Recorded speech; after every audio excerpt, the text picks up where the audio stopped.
time in now, or no way? It's every 3 hours, right? So. Yeah, so the Air Force is going to make one more fix. Ask questions. So it's just not. Yeah. So pretty, every 3 hours means just because I know radio. Since they don't have graphic. You're not going to go like 2 hours without it.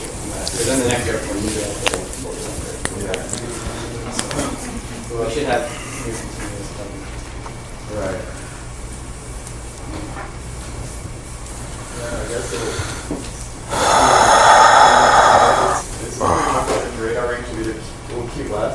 Yeah, it's once Derek gets here, we can talk. We might be able to start it after the intermediate. Yeah.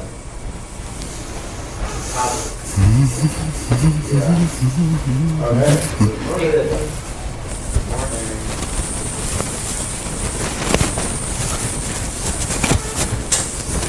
We just talked if we wanted to start hours.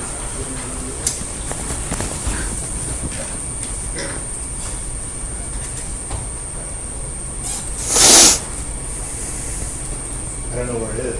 You know where it is?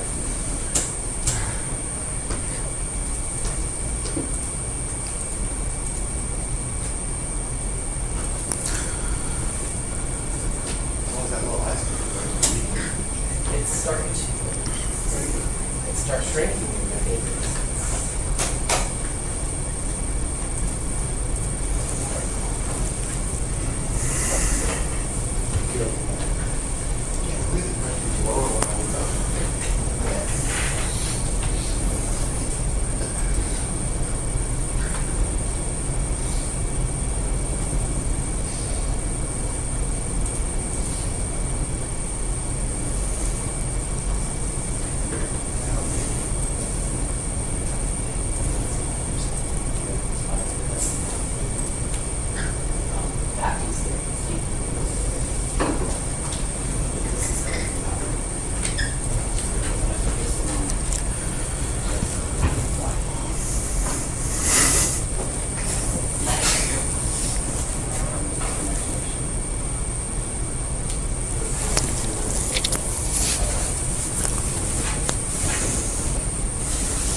Okay.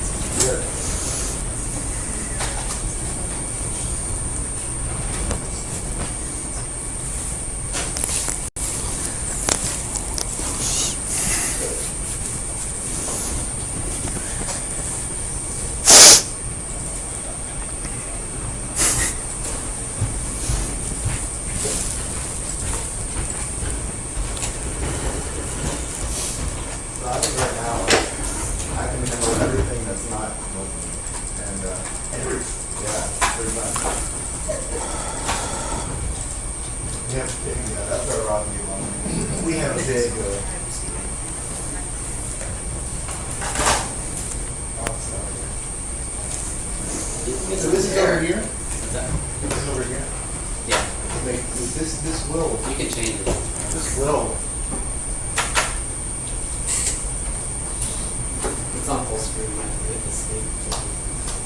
You think the escape is even working.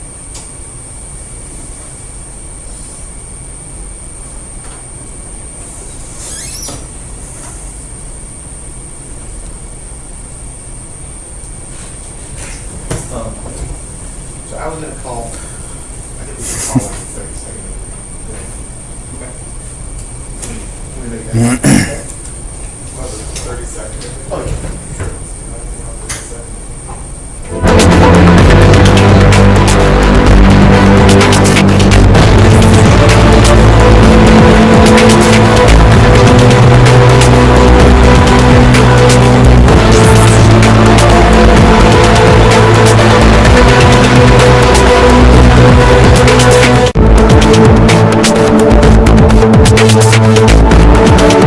Sure.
support needed for women because of their ethnic and racial background. Thank you. I pay tribute to my right honourable friend and her campaigning work.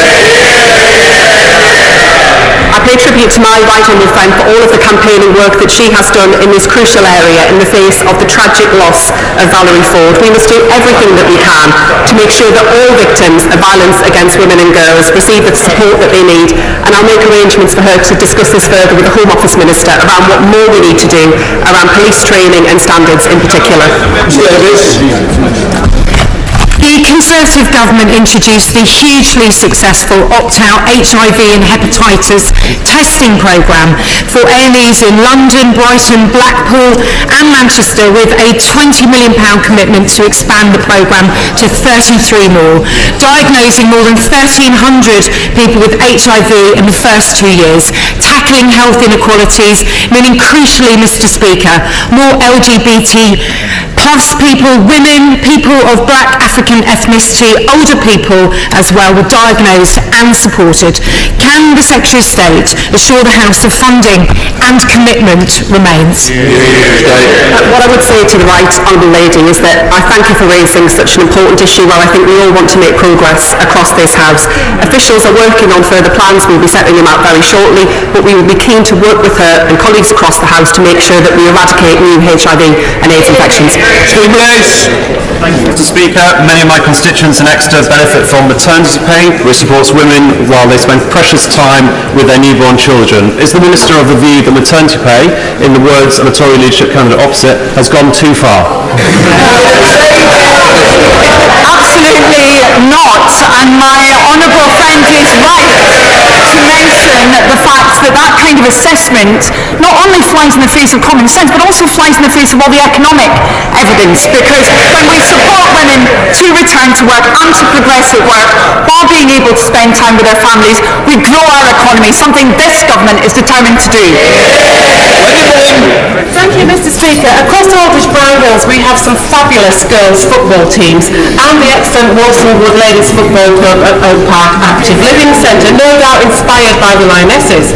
The last government committed funding to support women and girls football. Can the Minister confirm that this funding will continue? Good question. I can assure the right honourable lady that we are absolutely determined to encourage young women and girls to take part in sport and physical activity, something that falls off all too often as girls reach their teenage years. And in my work in the Department for Education, through the curriculum and assessment review, we're looking at what more schools can do, and going beyond that, working with sporting bodies to deliver more. John Morris. Thank you, Mr. Speaker. Accessible transport is a major challenge for my constituents, especially accessing rail stations on the Tyne Valley Railway line. Will the Secretary of State work with the Department for Transport to ensure that Great British Railways put disabled access at the heart of their plans? Yes, we will. Accessibility is at the heart of the government's passenger-focused approach, and with a unified rail network we'll be able to meet accessibility needs more reliably and consistently and plan how best to improve accessibility across the entire network. Kirsty Black. Thank you, Mr. Speaker. We've had a number of commitments to the implementation of the CAST review from the government. I'm wondering if the government would commit to ensuring that trans people do get access to the health care that they need, and to ensuring that those waiting lists are brought down as soon as possible. Minister. I'm grateful to the honourable member for raising this question, and she is absolutely right to point to the very long waiting list that many people currently experience, and I know that the Health Secretary is focused on this issue as well as more broadly on LGBT health, indeed health for everyone, as part of our mission to get the NHS off the floor, back off its knees and working for everyone in our country. Thank you. We now come to Prime Minister's questions. Naga Mahindra. Prime Minister. Mr. Speaker, earlier this week, this House marked the one-year anniversary of the horrific attacks on October the 7th, and I take this opportunity to reiterate that the hostages must be released, and I reiterate our call for an immediate ceasefire in Gaza and Lebanon. Mr. Speaker, this week the government will deliver on our promise to the British people of the biggest upgrade to workers' rights in a generation. The Employment Rights Bill will ensure work pays, it'll forge a new partnership with business and reset the dreadful industrial relations that have cost our economy and our NHS so much in recent years. We are also preparing for the International Investment Summit next week, bringing hundreds of global CEOs to the UK and unlocking billions of pounds in investment. Mr. Speaker, this morning I had meetings with ministerial colleagues and others. In addition to my duties in this House, I shall have further such meetings later today. Thank you, Speaker. The commitment of £400 million in funding for a new hospital at Watford General was one of the many brilliant things of the previous Conservative government. My good friend, former Member of Parliament for Watford, Dean Russell, did, and would have been life-changing as well as life-saving for so many of my constituents. Why is the Prime Minister cancelling this funding commitment and spending billions of pounds giving pay rises to train drivers? Because the promise of 40 new hospitals didn't involve 40, didn't involve hospitals, they weren't new and they weren't funded. The biggest issues in my West Bromwich constituency is poor access to GP services. Our GP satisfaction rate is 15% below the national average. So can I thank the government for their focus on improving this situation and ask the Prime Minister what the government's doing to make sure that everyone in West Bromwich can actually see their GP? Well, I thank her for her question. The most visible sign of failure of the last government was the NHS. We are going to expand the role of community pharmacies and accelerate the rollout of independent prescribers. We need much more care to be delivered in local communities to spot problems earlier, and we'll train thousands more GPs. We were elected to change the country, and that means getting the NHS back on its feet. And my honourable friend, the Chancellor, will have much more to say about that in the budget, about fixing the foundations of our economy so we can put money in people's pockets, fix our public services and rebuild Britain. Leader of the Opposition, Rishi Sunak. Mr. Speaker, tomorrow the government will publish their anticipated changes to employment law. Given the weekend's events, when did the Prime Minister first become a convert to fire and rehire?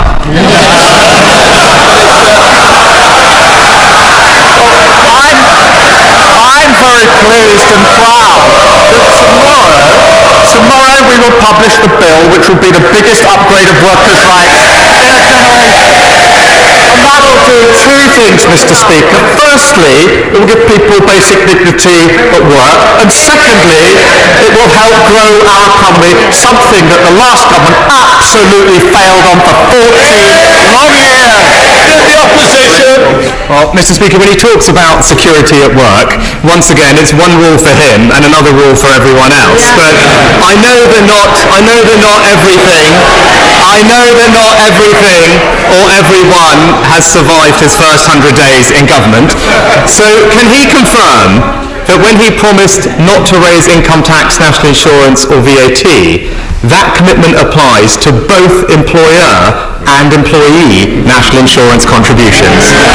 Mr. Speaker, as he well knows, I'm not going to get drawn on decisions. We made an absolute commitment in relation to not raising tax on working people. He, of course, was the expert's expert on raising taxes.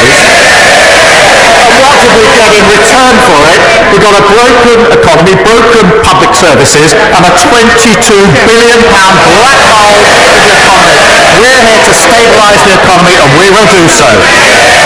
Leader of the Opposition. Mr. Speaker, I don't think even Lord Ali is buying any of that nonsense. I'm not asking, Mr. Speaker, I'm not asking about the budget. I'm not asking about the budget. I'm asking specifically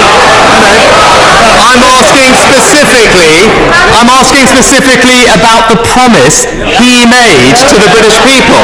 So let me ask him again, just to clarify his own promise. Does his commitment not to raise national insurance apply to both employee and employer national insurance contributions.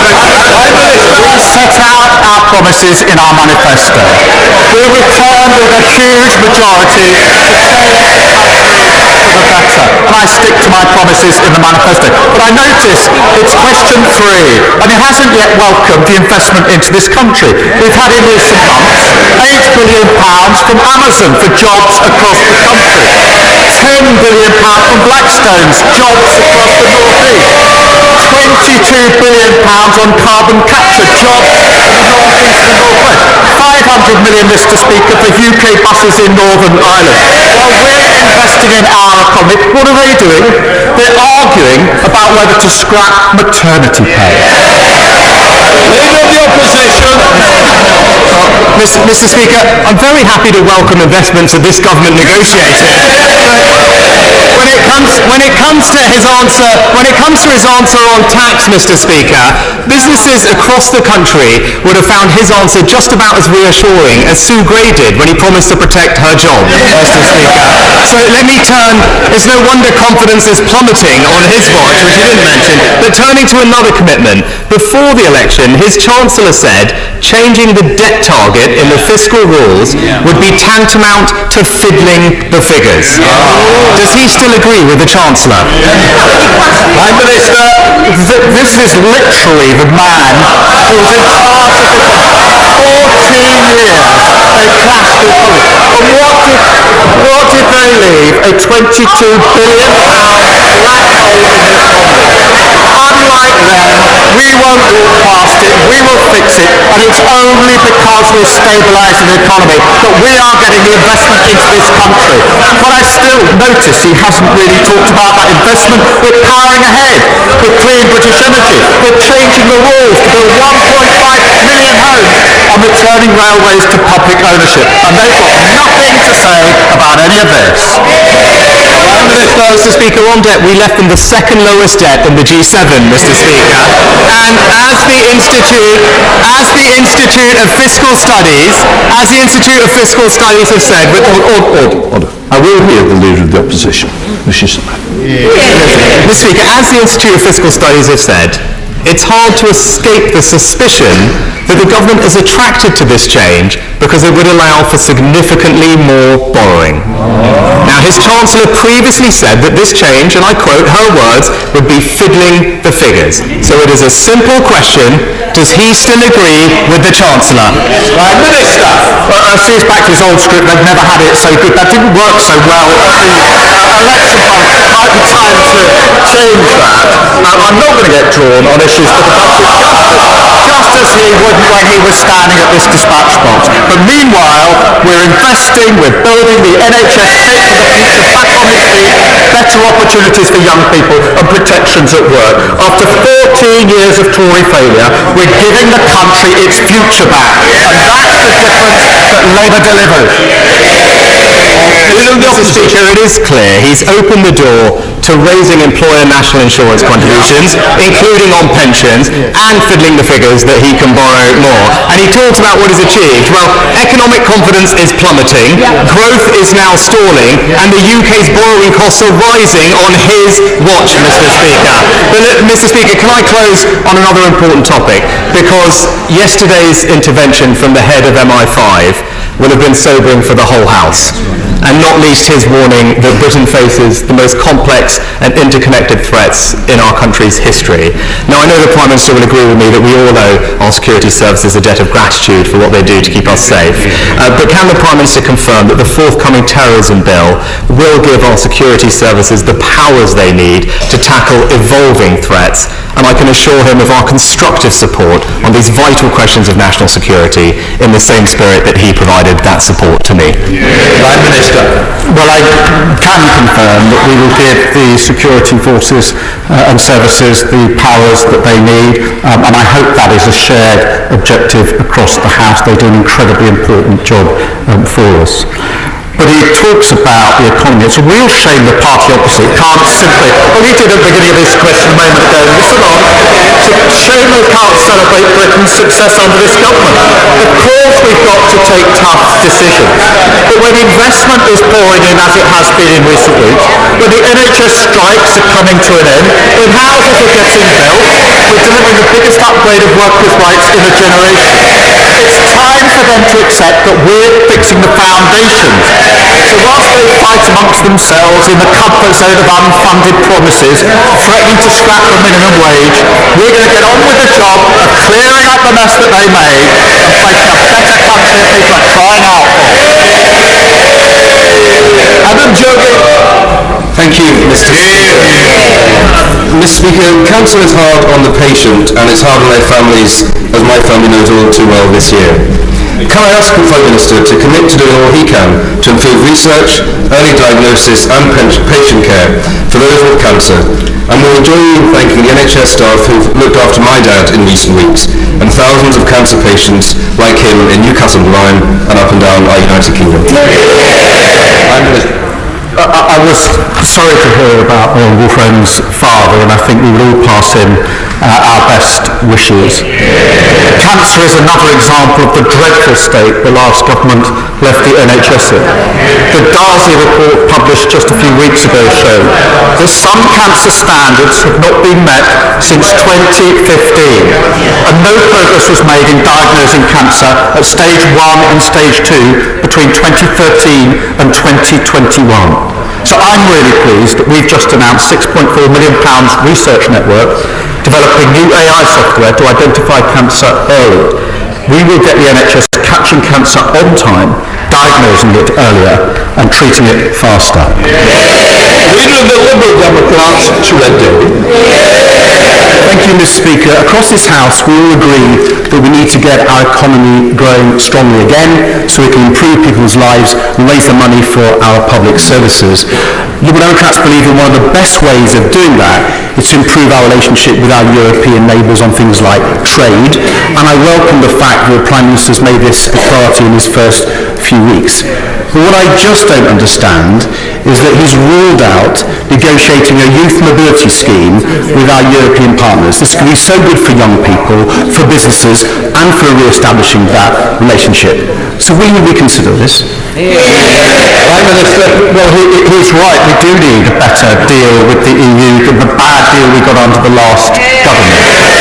And that's why I was very pleased to meet the President of the Commission last week to talk about how we can improve on the deal.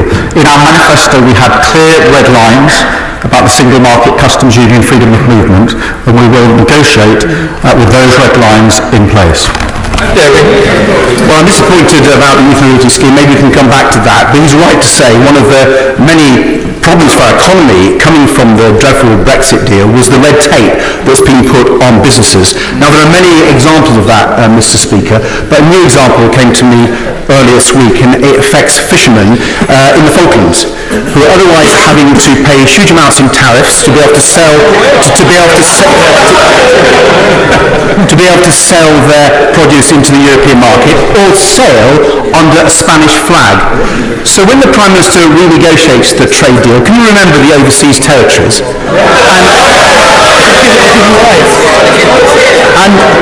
And ensure that British citizens fishing off the Falklands can sail proudly under the Union Jack. My uncle nearly lost his life when his ship was torpedoed defending the Falklands. They are British and they will remain British. And sovereignty in Gibraltar is equally not to be negotiated. Of course, we will do everything we can to make it easier for all businesses to trade more freely so that we can grow our economy. I'm very, very clear about the Falklands. It's personal to me. Thank you, Mr. Speaker. Conservative-led Derbyshire County Council are proposing to cut adult day centres and care homes across Derbyshire. My constituent, Pat, was diagnosed with dementia in 2016. The Jubilee Centre in New Mills is a lifeline for her and her family. She always returns happier, less confused and less anxious. And for her partner David, and main carer, it provides vital respite while she's there. They do not know how they'll survive without it. Will the Prime Minister join with me in asking the Conservatives on Derbyshire County Council to think again and oppose these devastating cuts to older people and their families?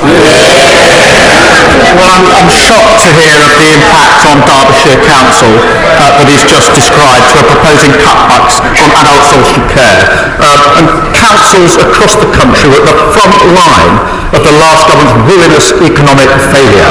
It's left people who rely on services counting the cost. Now, there's no quick fix to this, but we will provide councils with more stability and certainty through multi-year funding settlements, ensuring councils can plan their finances for the future properly, and we will work with local leaders to deliver this. Thank you. Prime Minister, any sense of unease that though he is the Prime Minister of Great Britain and Northern Ireland, there are over 300 areas of law in Northern Ireland where the legislation is made in a foreign parliament.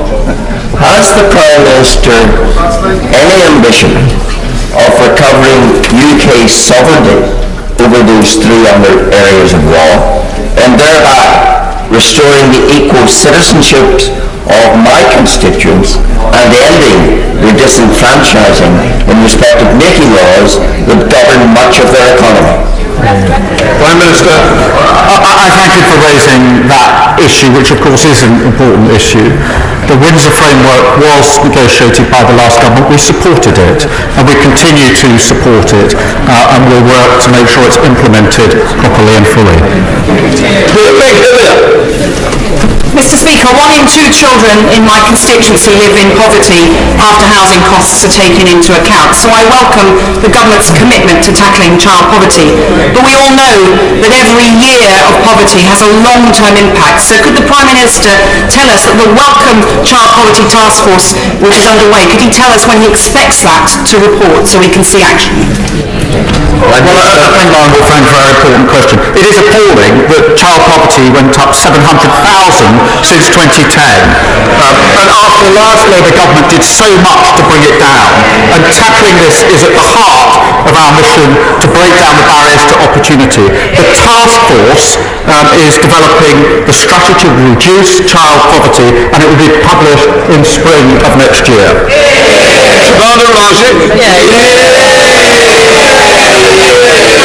Speak for Leicester.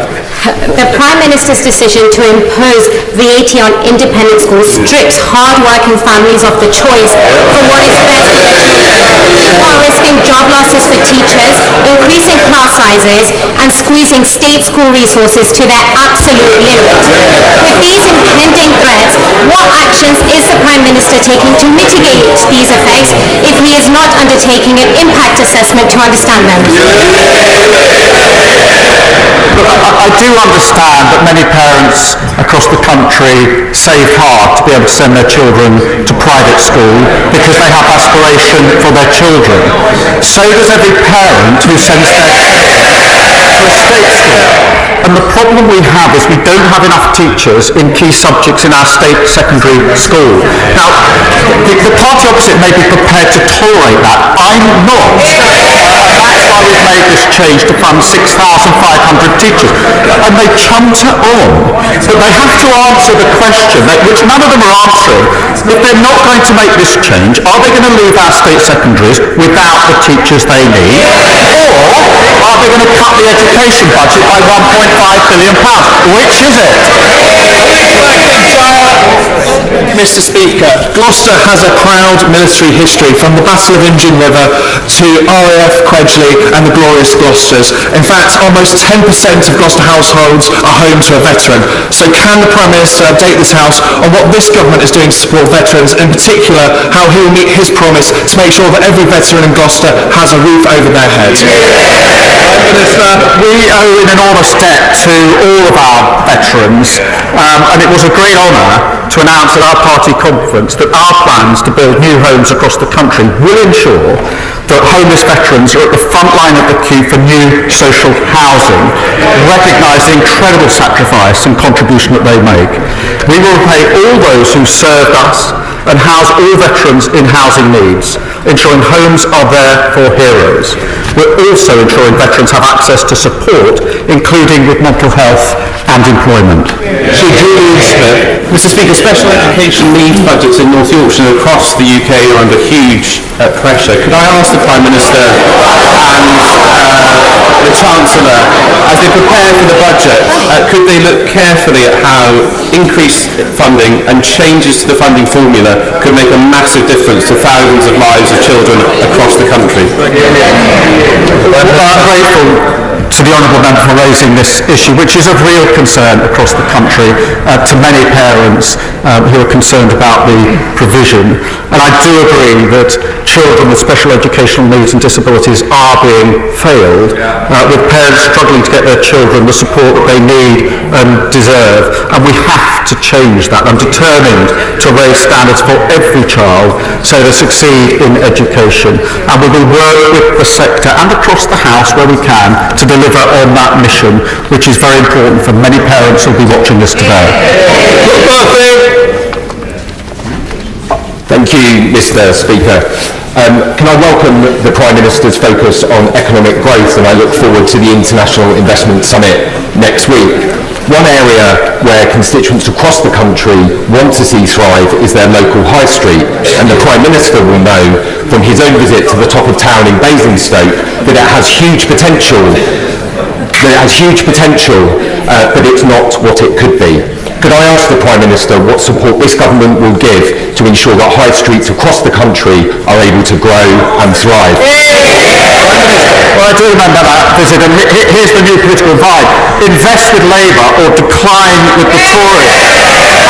I'm very pleased to read out the investments we've had in the last few weeks. We've got a big summit coming up on Monday, hundreds of CEOs coming, and I'm confident we'll be making further such investment announcements in weeks to come. And that is what will fix our economy, stabilise our economy. It's because we're taking the tough decisions. The investment is now flowing into this country, fulfil on our obligation to raise living standards across the country. Thank you very much, Mr. Speaker. The A483 runs through my constituency from Hunnaminwick to Otterstream, and it's one of the busiest and most dangerous roads in the constituency. And National Highways say that the crossroads at Hunkless is the worst accident black spot in the Midlands. They've got a proposal to improve the situation, but Treasury rules place a higher value on road speed than they do on the lives of North Shropshire's residents. So will the Prime Minister look at flexing these rules to back National Highways and back my residents to give them the safe road they deserve? Prime Minister. Well, I thank the Honourable Member for raising this, and it's obviously a really big, important issue in her constituency. And it is vital that as we invest, we do improve safety and deliver better journeys for drivers. National Highways, I think, is continuing to study the case for safety improvements to the A483 and will continue to do so. Decisions, as you probably know, will be set out under the third road investment strategy, and I know that the Roads Minister will have heard her representations, and I'm sure will agree to a meeting if that is what she would like. Bolton Hospice provides vital services to individuals with life-limiting conditions. Yet, like hospices across the country, it faces a difficult financial future and is reliant on fundraising, including the kind donations I was able to raise when I climbed Mount Kilimanjaro last year. And from the campaign run by the local paper, the Bolton News. Can the Prime Minister tell me what steps he is taking to ensure hospices like the one in Bolton are put on a sustainable financial footing? Well, look, first, congratulate him on his efforts in relation to local hospice. We want everyone to have access to high-quality care and end-of-life care, and that is why we require all local NHS bodies to commission services from hospitals to meet the needs of their local populations. Most hospices are charitable, independent organisations.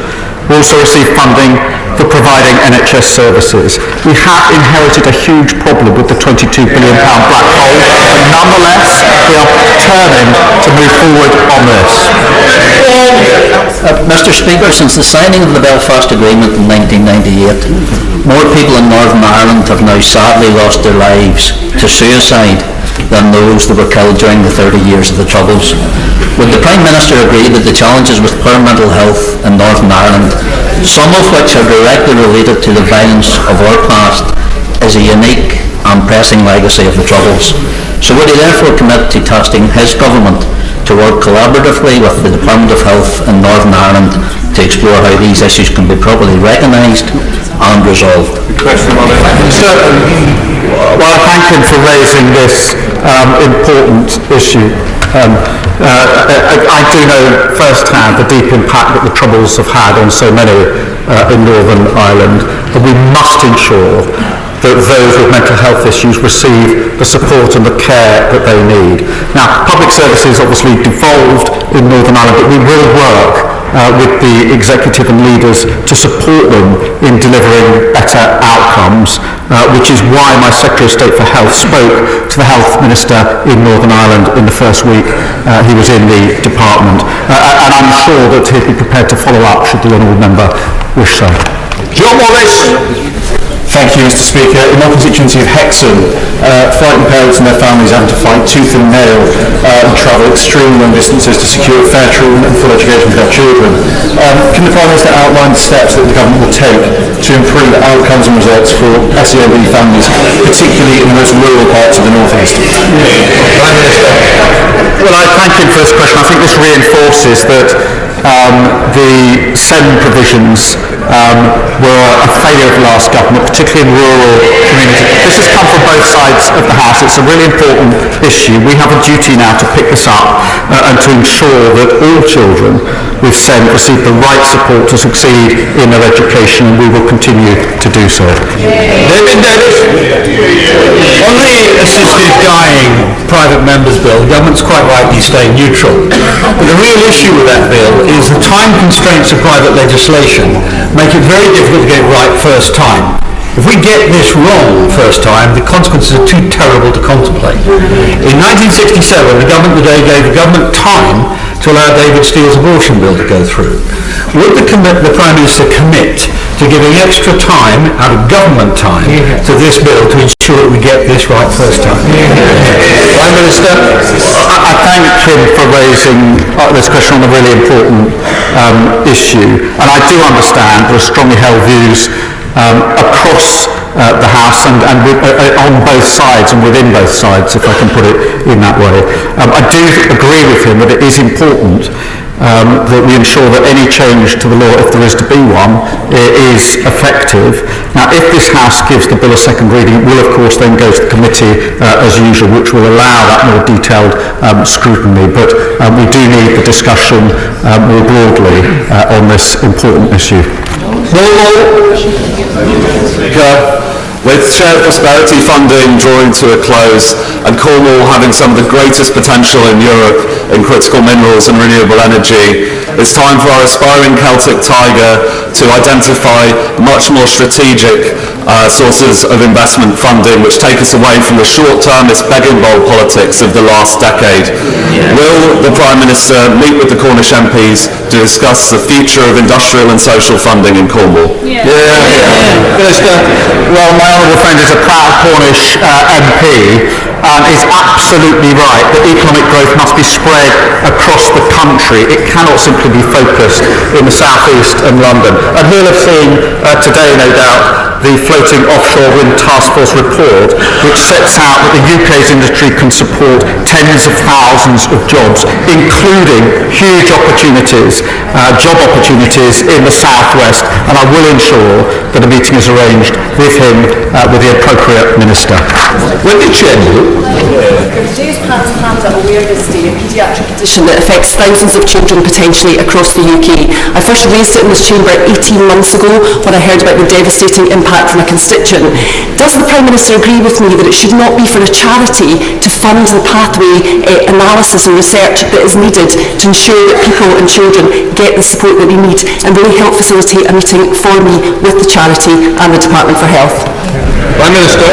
Well, can I first thank you for raising this important issue and reminding the House of the impact that it has, and certainly I think I can arrange that meeting so we can take that further forward. Thank you. Very Kelly Ford. Thank you, Mr. Speaker.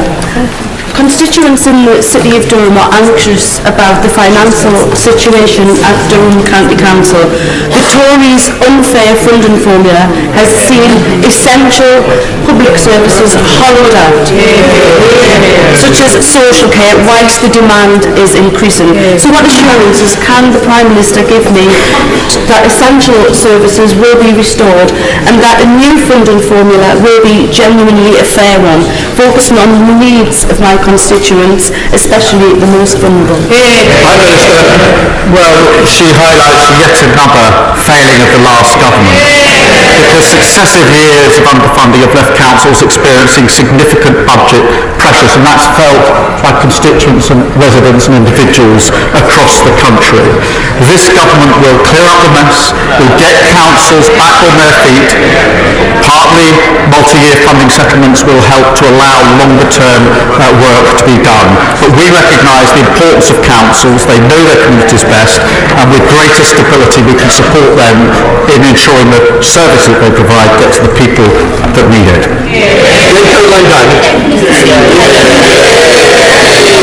Well, over 50 homes and businesses in Gosport found themselves underwater when Storm Perrick hit. Some have still not been able to return to their properties, and it's now been upgraded to a 1 in 20-year risk.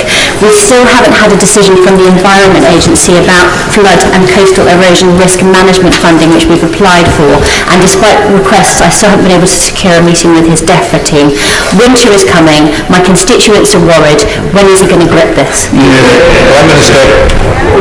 This is a really important issue in terms of... we're not going to take lessons from the party opposite. Year after year after year, we visited constituencies and areas which were flooded because there'd been a failure to take adequate protection. So I won't take lessons.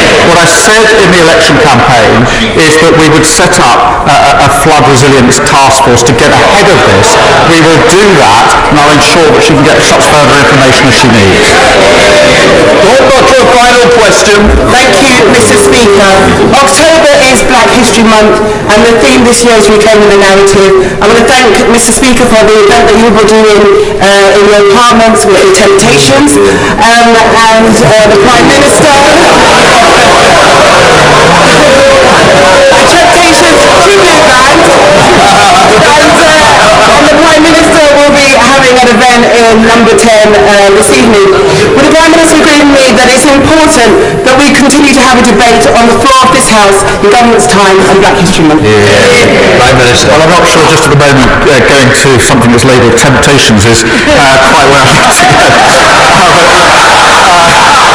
But this is a really important initiative. It is important it's being marked, and I'm very pleased to be hosting the event this evening, to which I think she is coming. Thank you. Right, that completes Prime Minister's questions.